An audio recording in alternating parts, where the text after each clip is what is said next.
Dice el refrán que el hombre es el único animal que tropieza 2 veces en la misma piedra. No aprende nunca de la experiencia y siempre repite. Pues esto ocurre en acontecimientos como el que vamos a hablar hoy en el programa. El Muro de Berlín. La Segunda Guerra Mundial del siglo XX y el Muro de Berlín son acontecimientos importantes de ese siglo, tan importantes que dio origen a una nueva Alemania, dio origen a un nuevo mosaico en Europa y dio origen a un muro, el de Berlín. En 1949, Alemania, Berlín, se divide en 4 bloques.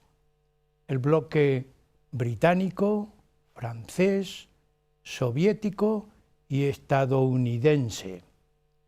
El bloque soviético se separa de tal manera que edifica un muro. Dieron origen, teórica y prácticamente, a 2 Alemanias, la República Federal Alemana y la República Democrática Alemana.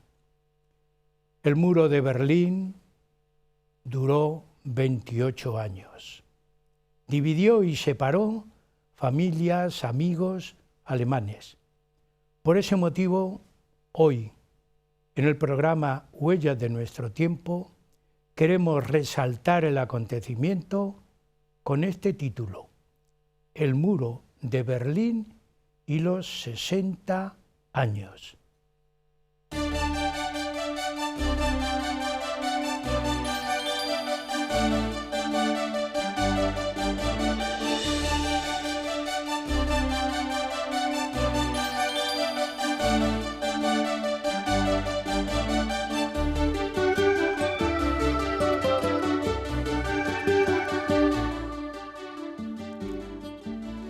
Después de la Segunda Guerra Mundial, Alemania se constituye en 2 estados, una nación, 2 estados, República Federal Alemana y República Democrática Alemana, separadas por un muro.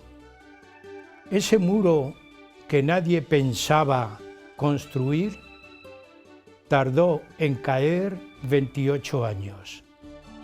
El 13 de agosto de 1961 se construye, se elimina en el mismo siglo 1989. La vergüenza es indescriptible. Sin embargo, el sentido de muro es un concepto ambiguo, es un concepto pero que ha quedado en toda la historia de la humanidad como un sello indeleble en el comportamiento humano, en ese comportamiento que llamamos inteligente humano. Tenemos para tratar el tema, para hablar del tema y exponerlo en este 60 aniversario de la constitución del muro, del hecho de hacer el muro, no de destruirlo. Tenemos en el estudio a un especialista, como siempre, a don Juan Gómez Díaz, al que siempre decimos algo ya muy manejado. Bienvenido al programa nuevamente, porque ya es un invitado que ha participado en otros momentos con otros temas también de mucha actualidad, de mucho siglo XXI, aunque algunos han sido en el siglo XX protagonizados, pero son temas actuales. Juan, yo te doy las gracias y además te animo a que ese espíritu, porque los de cierta edad mantenemos el espíritu de toda la humanidad, y lo digo como eslogan y lo digo también como fin, y tú mantienes esta, diríamos, este sabor histórico actual con tus trabajos. Por ese motivo yo te agradezco que estés en el estudio, Juan. Muchas gracias por estar con vosotros y me corresponde a mí dar las gracias por haber aceptado mi propuesta para estar hoy aquí con vosotros. Pues amigos, don Juan Gómez Díaz es historiador y además publica varias obras de temas actuales y temas también diríamos, implicados en la vida de Castilla-La Mancha y de la provincia de Toledo, de la ciudad de Toledo. Don Juan Gómez Díaz es también académico correspondiente de la Real Academia de Bellas Artes y Ciencias Históricas de Toledo, y como estudioso de temas de la Guardia Civil como institución y como sistema español, y además de origen español, ha sido galardonado con la Cruz al Mérito de la Guardia Civil con distintivo blanco. Pertenece a distintas asociaciones civiles, militares, pertenece a todo lo que puede llamarse temas de actualidad y de historia. Por ese motivo, una vez situado al personaje invitado, yo, amigos, les animo a que nos sigan en el programa con este tema. El Muro de Berlín, 60 aniversario. Y primera cuestión que me cae, que mi mente enseguida empieza a recomponer y a restaurar ideas. Y todas las ideas que tú me has lanzado, hay una importante que yo quiero que aclares a los invitados, porque tenemos muchos invitados. Todos nuestros telespectadores están invitados a este programa, por ese motivo nos siguen. Juan, ¿qué concepto hay, qué idea hay entre lo que puede ser un muro de separación de ciudades, un muro de separación de naciones, y lo que históricamente en el siglo XX se denominó, además de muro, telón de acero? ¿Cuál es la diferencia entre muro y telón de acero? Bueno, pues vamos a ello, a intentar responder. Muy bien. En primer lugar, hay que decir que es evidente que el muro de Berlín y el telón de acero son dos ideas totalmente distintas. El muro de Berlín era una realidad, es un hecho tangible, y el telón de acero es un concepto sociopolítico y sociogeográfico que dividía dos sociedades totalmente antagonistas durante gran parte del siglo XX. El telón de acero, la palabra la usó en primer lugar Goebbels, ministro de Información del Tercer Reich o de propaganda, pero el que la popularizó fue Winston Churchill, y desde entonces se conoce ese telón de acero como línea Oder-Neisse. Es la división entre Alemania y Polonia por los ríos Oder y Neisse, y es en definitiva el concepto de división ideológica en contraposición con el muro de Berlín, que era una construcción real que dividía y partía la ciudad de Berlín y sus habitantes. Aunque sea adelantarnos en las cuestiones que te voy a ir planteando, has dicho muro de Berlín que dividía. ¿En cuántos bloques o en cuántas partes se dividió la ciudad de Berlín? La ciudad de Berlín se dividió en dos partes grandes, y una de ellas en el 50% y un 50% en tres.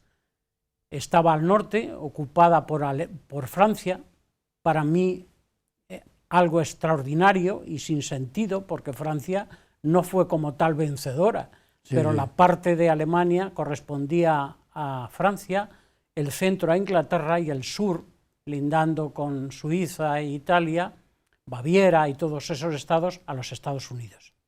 Y ya que hablas de la separación, y el otro bloque, la otra parte... La otra parte pues correspondía a lo que después vino a denominarse República Democrática Alemana, y era pues los estados, 5 estados: Brandenburgo, Mecklemburgo-Pomerania, Sajonia, Sajonia-Anhalt y Turingia. Bueno, ya estamos situados, que es lo importante, porque culturalmente hay que también buscar el entendimiento con quien ve y escucha el programa, para que se vaya situando y localizando geográficamente el contenido. Hay unos antecedentes, ya hablaremos más detenidamente del muro de Berlín, pero hay unos antecedentes en el siglo XX con la Guerra Mundial. ¿Cómo podemos situar en un corto espacio de tiempo 2 guerras mundiales? Es como impensable, ¿verdad? Pero la Segunda Guerra Mundial, ¿qué podemos decir de ella? ¿Cómo podemos enumerar los acontecimientos fundamentales y también los resultados, que es lo que nos interesa a nosotros? Pues bien, para tener una idea lo más exacta posible, cronológica, histórica y social de las dos Alemanias, es necesario situarse en la memoria final de la Segunda Guerra Mundial. Al final de la Segunda Guerra Mundial nacen dos bloques totalmente distintos y antagónicos. De hecho, los alemanes se tuvieron que rendir 2 veces. La primera fue ante los aliados en Reims por el general Alfred Joll, jefe de Estado Mayor de la Wehrmacht, y después los soviéticos exigieron que también se rindieran ante ellos, y ahí lo hizo el mariscal Keitel en Berlín. Empleo la palabra soviético y tú la has utilizado también porque es la correcta. Rusos para el mundo de hoy, claro, pues es Rusia, pero entonces hablamos de la URSS, Unión de Repúblicas Socialistas Soviéticas, y como tal ellos no eran rusos en el sentido étnico de la palabra, sino ideológico. Pues eso, por eso hablaremos de los soviéticos. Bueno, pues se divide y estos antecedentes son muy complejos, muy complicados.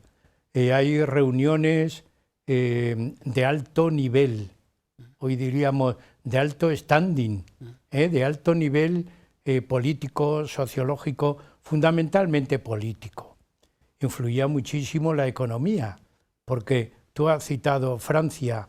Francia tuvo una parte inexplicable porque teórica y prácticamente fue sometida, pero fue vencida también. Pero bien, no pertenecía al bloque. No vamos a cuestionar ese tema. Pero sí tenemos que cuestionar, Alemania sufre mucho, pero todo se reparte. Y se reparte en unas reuniones de alto nivel, como te decía, en 2 lugares, pero fundamentalmente en la ciudad alemana Potsdam. ¿Qué ocurre allí? ¿Quiénes se reúnen? ¿Qué piensan? ¿Qué realmente se consigue? El tema es complejo. Complejo y extenso a la vez. Sí. Al finalizar la Segunda Guerra Mundial, los líderes Truman, Stalin, deciden, y Churchill, por supuesto, los ingleses, ya lo habían hecho en Yalta, de repartirse la influencia de Europa, del mundo, pero sobre todo de Europa. Pero cuando se firma las intenciones es en Potsdam, una ciudad cerca de Berlín. Allí se acuerda la desaparición como Estado de Alemania. El Tercer Reich desaparece y Alemania como Estado conserva únicamente el idioma. Nacen los 2 bloques y el bloque aliado, en la parte que le corresponde de la Alemania dividida, establece una especie de protectorado político y económico que va a perdurar hasta la reunificación de Alemania. Y al este, pues los soviéticos. Se partió o se repartió como si fuera un pastel la influencia en Europa. También esa influencia llegó hasta Austria, Viena, pero ahí los soviéticos se desplazaron y quedó en la parte occidental. Así que fue Potsdam el acuerdo, entre otros muchos, el apoyo a las democracias occidentales, el fin del fascismo en distintas naciones, pero sobre todo lo más importante es la desaparición de Alemania como Estado. Hay un tema que yo pienso que desde el punto de vista humano interesa. Tú has hablado de un reparto de tierras geográfico y a mí me plantea dos cuestiones importantes. Yo no sé si nos ponemos en la situación adecuada con la pregunta. Una primera, Europa a lo largo de la historia, históricamente, ha sido un cambio continuo de fronteras. Aparentemente existían unas llamadas razas, por utilizar un término muy amplio, pero Hungría, Polonia, Alemania, Austria, Suiza, empiezan a nacer ciudades nuevas, se constituyen y se reparten. Eso, por un lado, Europa ha sido, diríamos, un enjambre sociopolítico. Una primera cuestión que yo te planteo, tu opinión. Y una segunda muy interesante. Se reparten los alemanes. Eso es, diríamos, con un sentido afectivo doloroso. ¿No es así? Claro que sí. En cuanto a la primera observación que has hecho, efectivamente, Europa ha sido, si no un enjambre, de alguna forma diversidad de naciones, pero todos tenían un anexo común, eran del sistema político parecido, era cuestión de intereses, pero la verdadera división de Europa hacia las personas que tú mencionabas es cuando el comunismo, la Unión Soviética, interviene en ese reparto. Esa sí que fue una verdadera división entre el reino de Austria-Hungría o el reino de Polonia o el de Francia o el de España, pues había poca diferencia en el sentido ideológico, pero con la intervención del comunismo es cuando desaparece esa unión y el este se convierte en algo distinto, es la Europa del Este, algo totalmente desconocido hasta entonces. Berlín sufre lo mismo que el resto de Alemania, las consecuencias, pero la ciudad como tal todavía más. ¿Cómo se queda Berlín? ¿Cómo transita en la historia? Pues Berlín, en esa división que hablábamos antes de Potsdam, además de dividir Alemania, ese 50% para los aliados, para los tres aliados, y el resto, otro 50% para la Unión Soviética, ese mismo esquema se traslada a Berlín. Aunque hay que tener en cuenta que Berlín la conquistaron solo los soviéticos. Recuérdese al efecto la clásica foto del soldado soviético con la bandera de su país en lo alto del Reichstag alemán, pero sin embargo en Potsdam se acordó que también tuvieran la parte occidental esas tres potencias. Berlín se queda sin comunicaciones, se queda, diríamos, aislada. ¿Cómo se mantiene en la práctica? Porque en la teoría es muy fácil, dividir, subdividir y hacer, pero luego en la práctica esa falta de comunicaciones, esa falta, si queremos, de paso de mercancías, de cómo se organiza esto en Berlín en esta época de penumbra tenebrosa para los berlineses. Sí, decíamos que esas dos divisiones se trasladan a Berlín. Los aliados determinaron una especie de protectorado socioeconómico en su parte, con una moneda única para las dos Alemanias, el Reichsmark. Esta moneda fue creciendo en la parte occidental y disminuyendo en la parte oriental, de tal forma que los aliados crean una nueva moneda, el Deutsche Mark, mucho más potente. Esto, su fin era estrangular la economía de la Alemania oriental. En consecuencia, los alemanes orientales montan en cólera por esa medida, porque diariamente 50.000 habitantes de Berlín Oriental pasaban al occidental y traían la moneda fuerte con el peligro para su economía. Deciden crear una moneda nueva en Alemania Oriental, el Ostmark. Ost es en alemán, pero sin la misma potencia económica que el Deutsche Mark. Ante eso, los soviéticos deciden que hay que cortar, porque se llegaron a pasar a la Alemania Occidental cerca de 3 millones de berlineses o de alemanes orientales, con gran peligro para su economía. Deciden cortar ese flujo y la forma es bloqueando Berlín. Bloquean Berlín por carretera, por ríos, y únicamente dejan 3 pasos aéreos, 3 corredores aéreos para Berlín, con la intención de que capitulara. Pero Berlín resistió con la ayuda de los aliados. Si quieres continuamos por ahí. Sí, claro, es que a mí me produce en la lectura, no risa, pero una llamada, el tío Chocolate. Sí, efectivamente, como digo, el bloqueo Sí. intervienen las fuerzas aéreas de los Estados Unidos, la USAF, la RAF inglesa, las de Nueva Zelanda, Australia y de Sudáfrica, y deciden mantener Berlín en activo.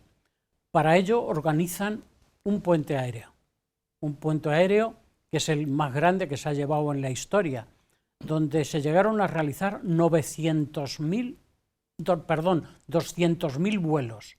200.000 vuelos. Cada 2 minutos aterrizaba o despegaba un avión en el aeropuerto de Tempelhof, en Berlín. Combustible, medicinas, alimentos, ropa, de todo.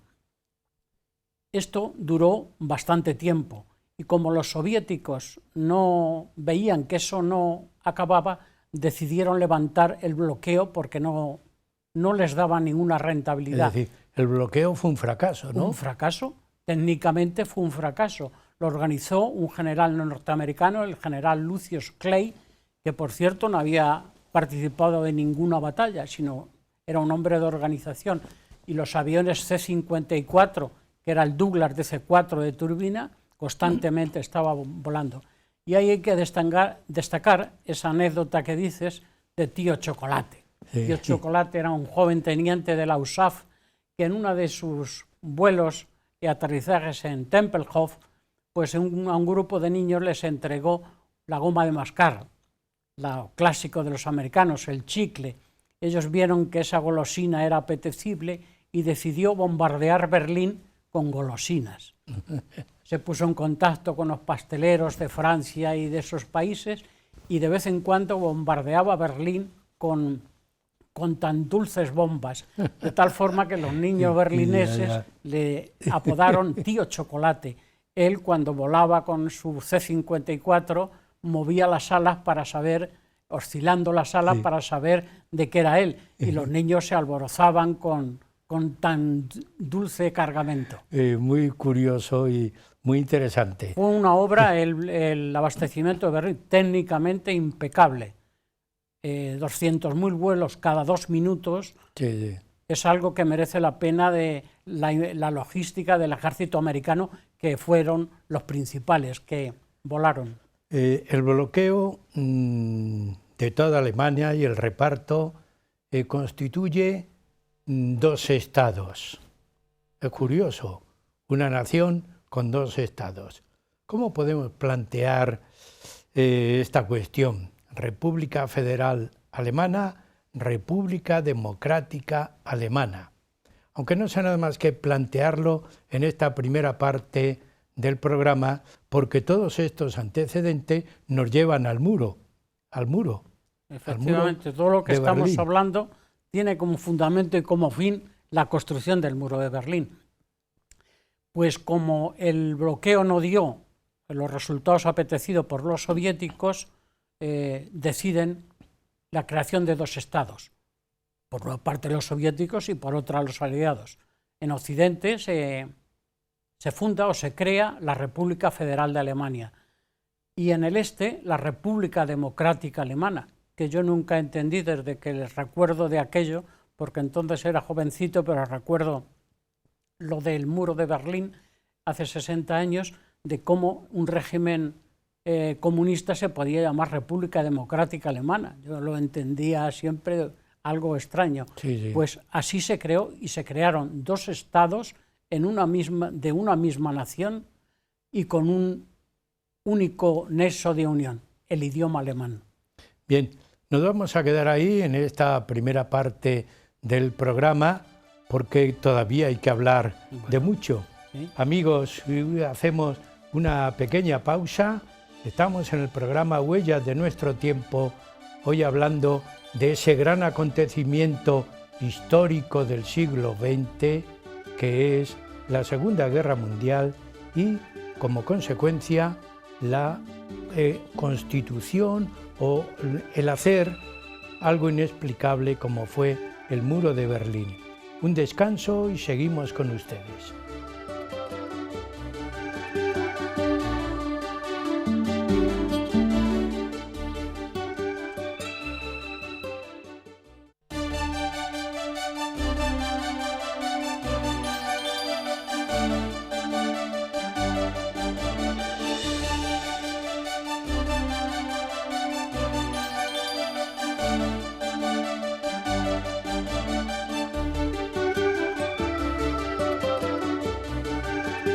Vale.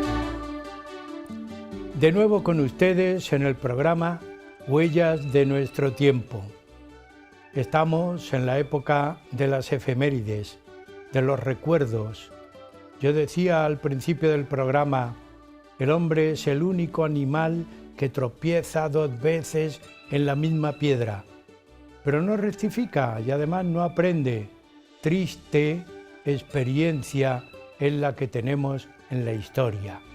Y hoy estamos hablando de un acontecimiento importante en el siglo XX, que es el muro de Berlín, cómo se formó históricamente, políticamente y socialmente, sociológicamente, y el tiempo de duración y los motivos los iremos viendo en esta segunda parte del programa, partiendo de una idea: formación de 2 estados. Pregunta que hacemos a nuestro invitado, don Juan Gómez Díaz, que nos está hablando de todos esos antecedentes históricos que tiene la constitución del muro de Berlín, la construcción, ese muro que nadie quería que se hiciera, pero que se hizo. Juan, una nación, Alemania, 2 estados. 2 estados, efectivamente. El primero es la República Federal Alemana, un sistema capitalista, conservador, parlamentario, con símbolo y simbología procedente alguna de nueva creación y otras heredadas. Así, adopta el escudo del águila alemana, esta vez azorada, no con las alas desplegadas. El himno es el tradicional de Alemania, del Imperio Alemán, el Deutschland, Deutschland über alles, Alemania, Alemania por encima de todo en el mundo. Una moneda, el Deutsche Mark, ese escudo con el águila azorada es el que en las monedas de 2 euros actuales aparece. Un sistema parlamentario, el canciller, su primer canciller, fue Konrad Adenauer, que había sido alcalde de Colonia, que junto a Robert Schuman, francés, y a De Gasperi, italiano, fueron los verdaderos fundadores de Europa. Caso contrario, la República Democrática Alemana, un sistema... Perdón, antes de pasar a esto, hay que decir que en realidad Alemania, la República Federal, aunque se constituyó como Estado, no fue verdaderamente independiente hasta 1955, cuando se creó la Bundeswehr, el ejército alemán que sustituyó a la Wehrmacht. En la República Democrática Alemana, un sistema marxista-leninista de partido único, el SED, Partido Socialista Unificado de Alemania, un Consejo de Estado presidido por Walter Ulbricht y una moneda, el Ostmark o Marco del Este. la bandera tradicional alemana, negro, rojo y amarillo, incorporaron un nuevo escudo, con una de las simbologías que los países marxistas siempre tienen. La hoz, el martillo, aquí tenía la hoz y un compás rodeado por un haz de espigas. Y un nuevo himno, renacidos de las cenizas, sería la traducción alemana. Esos dos estados, con diferencia económica a favor de la República Federal, pues subsisten en lo que pueden hasta que inevitablemente, debido a las deficiencias económicas de la RDA, pues deciden construir el muro, porque el tránsito o el traslado de los habitantes de Berlín y de toda la Alemania del Este, pues dejan la economía al mal lugar y deciden de construir el muro. El muro es muy complicado hablar de él, pero supuso primero que esa separación produjera una fuerte economía, diríamos, un milagro alemán por la parte de la República Federal. Sin embargo, una depreciación económica, incluso humana, en la República Democrática.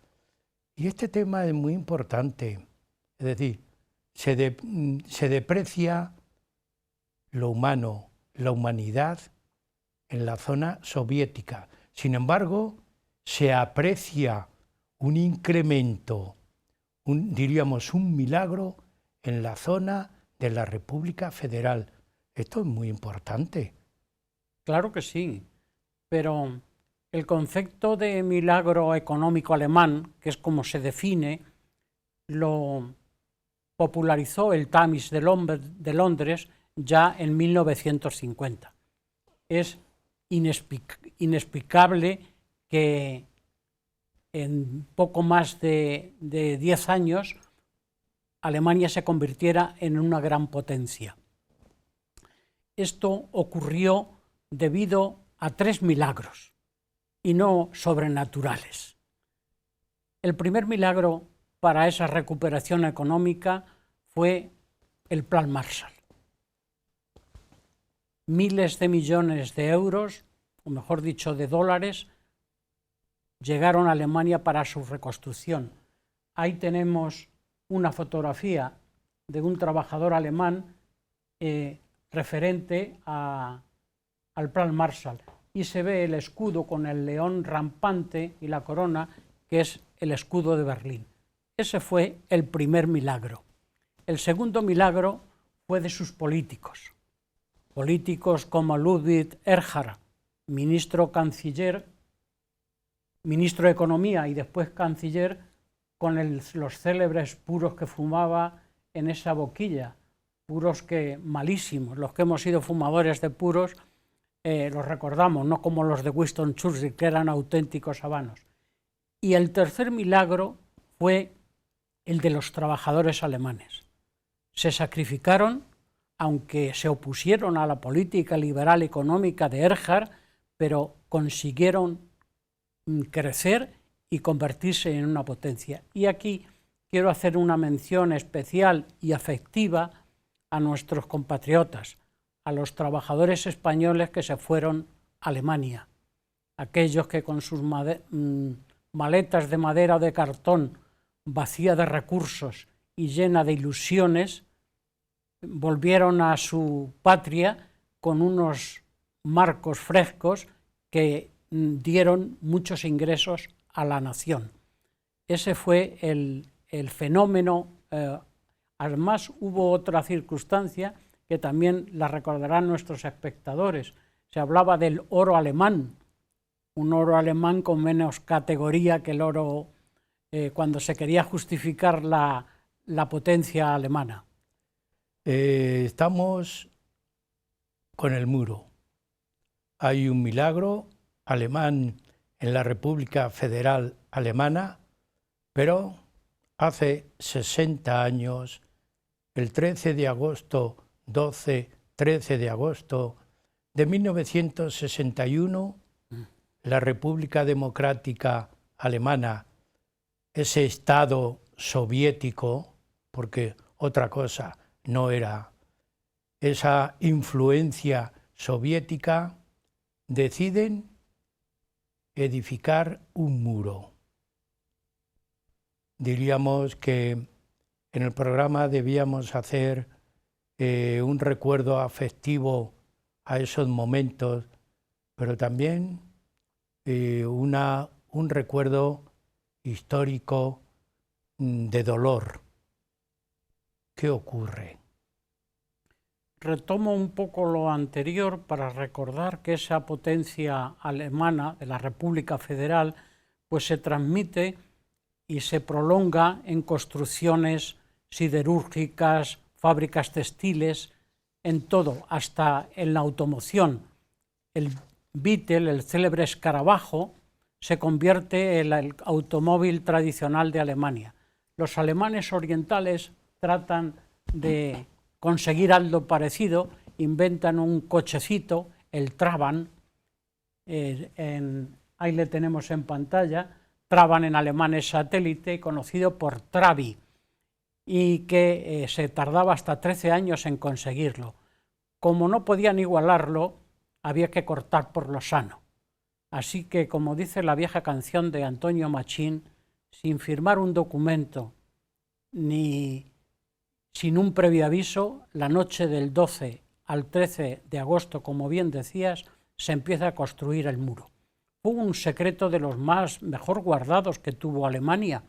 Se dice como leyenda urbana que hasta el alambre de espino lo adquirieron en la República Federal. Walter Ulbricht, su presidente del Consejo de Estado, un mes antes negaba tal posibilidad. Y lo que en principio fue alambre de espinos y 4 torres de vigilancia se convirtió con el tiempo en 3 metros de muro de hormigón armado, torres de vigilancia, campos de minas, reflectores, un verdadero muro, que los orientales llamaron muro de protección antifascista y los occidentales muro de la vergüenza. Ese muro pues dividió, como bien decías, Alemania, de tal forma que edificios eran de una parte y la calle de otra. Hay que hacer mención a los más de 600 personas que intentaron cruzar el muro durante ese tiempo. Algunas no lo consiguieron, como el caso del joven Peter Fechter. Intentó cruzar el muro y... Ahí tenemos la imagen. No sé si exactamente será este, porque puede ser que sea él, no lo sé seguro. Y ahí tenemos la de un bopo saltando, pasándose la Alemania occidental. Ese casco es el que he traído aquí, que está comprado en Alemania, en Berlín concretamente. Pues como decía, al no poder conseguir, construyen el muro y esas 600 personas, muchos murieron, como el caso de Peter Fechter, que se desangró el muro a la vista de las televisiones y los corresponsales extranjeros. La célebre canción Libre de Nino Bravo dicen que está inspirada en la muerte de este joven alemán, aunque su autor, José Luis Armenteros, lo ha negado. De todas formas, muchos de esos casos hubo al respecto. Triste vergüenza, triste muro. Duró 28 años, pero lo intentaron 600 y más, no controlados. Unos lo consiguieron, otros no, pero ¿qué iba suponiendo en esos 28 años? Que es importante considerar social, humanamente, psicológicamente, familiarmente. No me canso de enumerar estos conceptos. ¿Qué iba suponiendo en la República Federal?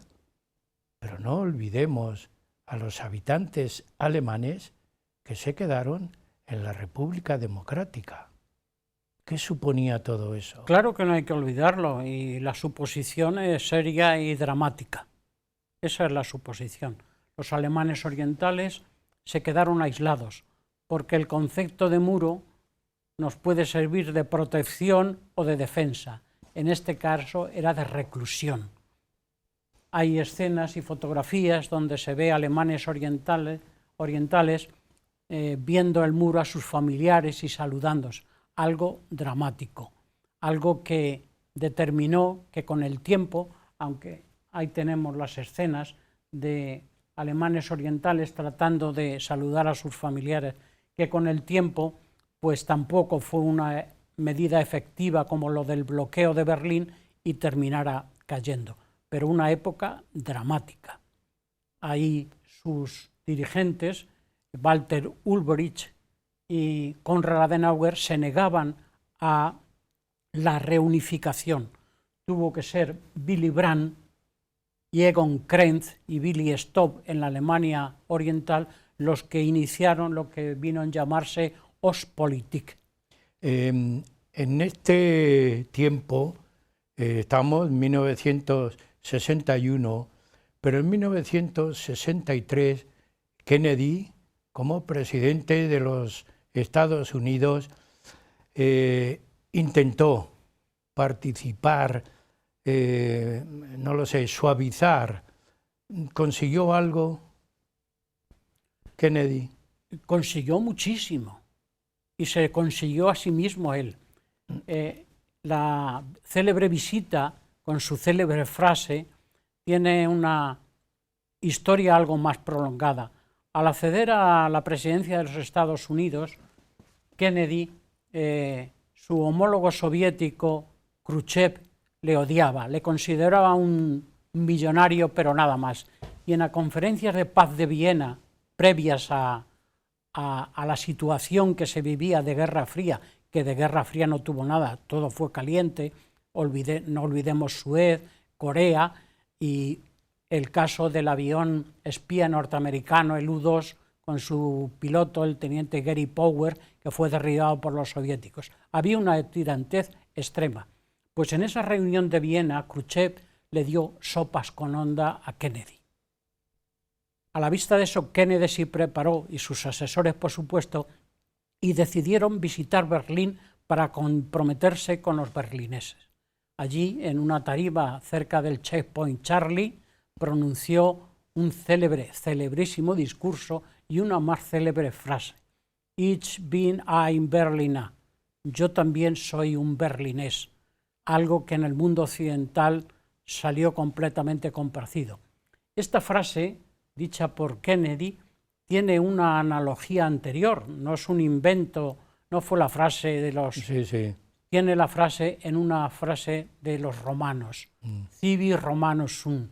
Ellos, cualquier ciudadano romano, cuando iban, se enorgullece, yo soy ciudadano romano. Y cuando iban a algún general romano, a un lugar decía yo también, y los otros decían, pero yo también soy ciudadano romano. Hasta, no olvidemos, hasta San Pablo, sí, cuando es detenido, él exige que le juzguen porque era ciudadano romano. Tarso era una ciudad que Julio César le había dado la ciudadanía romana.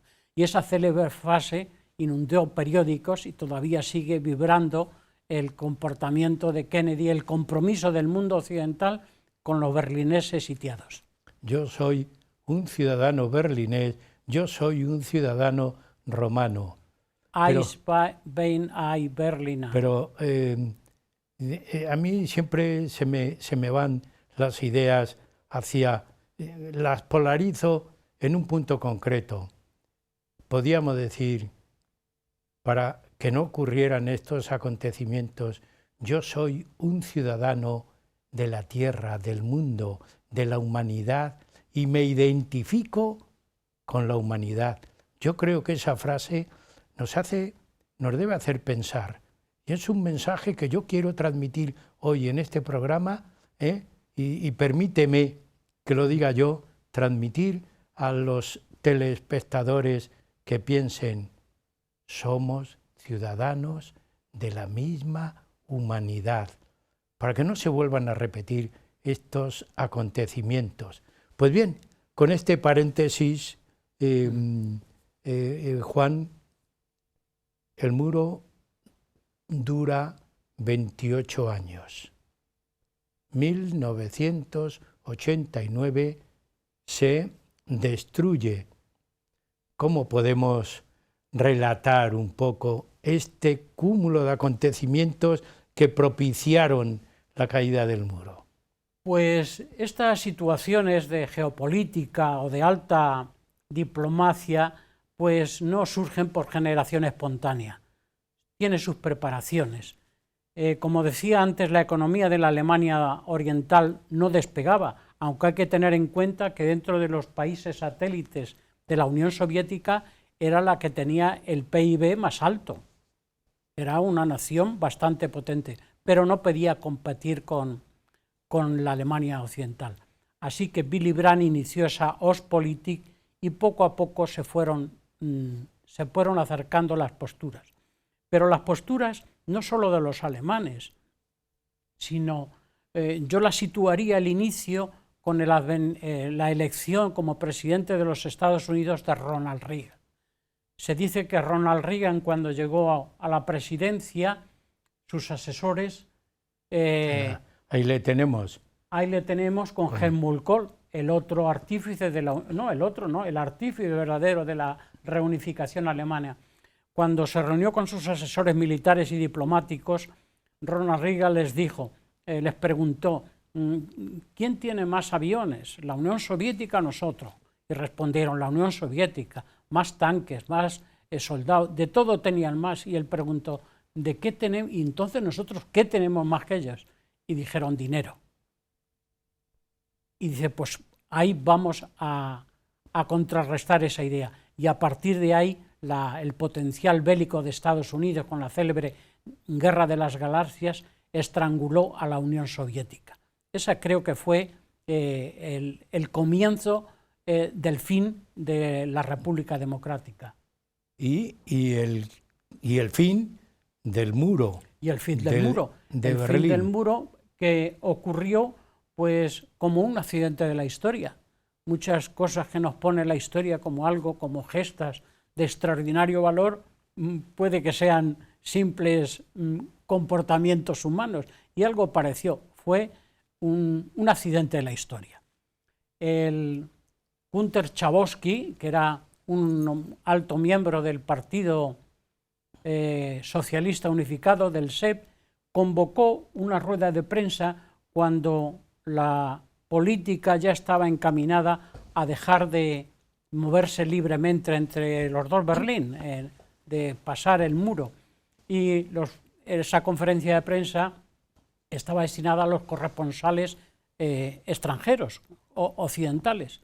Y el corresponsal de la agencia ANSA italiana le preguntó a Schabowski, que así se llamaba, que cómo se materializaría esa apertura, ese planteamiento más cómodo y flexible, y dijo que en el tránsito, que pronto se podría transitar libremente.